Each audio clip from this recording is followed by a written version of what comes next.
So this is a numeric answer. In 2014, how many Americans were living with or diagnosed with diagnosed or undiagnosed diabetes mellitus? That means like they have diabetes mellitus, but they're unaware of it. It's just to see like, okay, what's everyone's general estimations about how serious diabetes is, and what are the responses? Yeah, so it seems like it's all over the place. Some people said, oh shoot, yeah, some people said way above like 100, like a third of a population. And some people have more than the population of the United States. So we have a huge range. So the correct range, what we saw is that it's about, back in 2014, there are around, 30 million Americans living with diabetes mellitus. Now, a little simpler. So in 2010, and I'm using these past statistics because these were the only ones I could find, and the most recent statistics, even though this is like over a decade ago. So the population of Hawaii was around 1 million back in 2010. And back then, how many people were living with diabetes mellitus? All right, let's see what you all thought. So it seems we have a pretty wide spread, and the correct answer is that 100,000 people in Hawaii were living with diagnosed or undiagnosed diabetes mellitus. So the thing is, like, what we see is like diabetes mellitus affects a lot of people, right? All right, so then, yeah, this is why you see so many memes, because again, if, as we talked about earlier today, our first question is like about half of us live with diabetes mellitus or we know someone who has it. So again, there's so many people with diabetes mellitus. So why is it so important? Because it affects so many people. So again, there's around 30,000 Americans living with diabetes, and for comparison, the entire population of Texas is 28, or no, not 30,000, 30 million Americans living with diabetes, and the entire population of Texas is just under 29 million, or maybe it's reached 29 million. So it's like, if everyone in America who got diabetes mellitus, they give it to Texas, then we would have enough, like Texas could take all our diabetes and it would spill over to probably like Oklahoma. But yeah, that's how many people are living with diabetes mellitus. That's why it's a serious health crisis.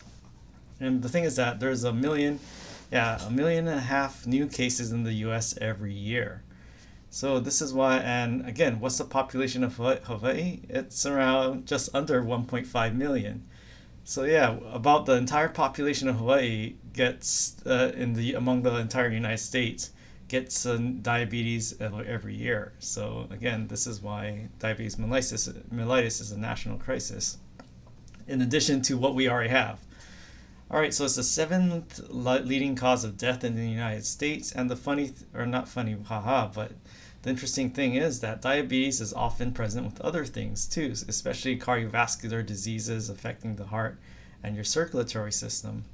So again, the number one cause of death in the United States is heart disease. So if you have diabetes mellitus and you have a heart condition, that's going to make you more predisposed to more cardiovascular problems as well. So diabetes mellitus, so again, the common misconception is that you eat too much sugar and you end up having diabetes. But that's not quite true. Blood sugar is involved with diabetes mellitus, but it's like you eat too much sugar and you end up with diabetes mellitus. That's not the case. All right, so type 1 diabetes mellitus, there's two main types. Type 1 is also known as insulin-dependent diabetes mellitus.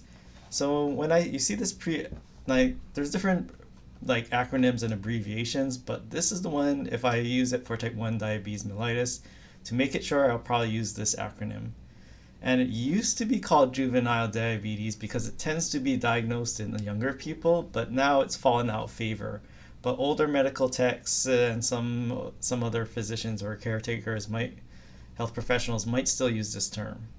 Now, type 2 diabetes mellitus, well, instead of it being insulin dependent, now you have non-insulin dependent diabetes mellitus. So notice that insulin is involved in both type 1 and type 2, but in different ways. So instead of insulin, it involves insulin resistance. Instead of insulin dependence, it's something else called insulin resistance. And then there's gestational diabetes. I don't know if we have time to talk about that this semester. I barely have time to cover diabetes mellitus and all the other hormones. But know that it exists and it's involved in pregnancy. So what we see is like it's like type 2 diabetes, but you develop it during pregnancy.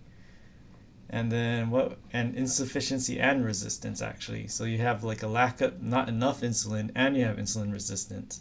And it's different from something called diabetes insipidus. Like most of the times when people talk about diabetes, they're talking about diabetes mellitus, but there is something else called diabetes insipidus, but it doesn't involve the same mechanisms. So it's caused by problems with antidiuretic hormone instead of insulin. And if we do cover diabetes insipidus, this will be later on when we talk about the urinary system and fluid balance.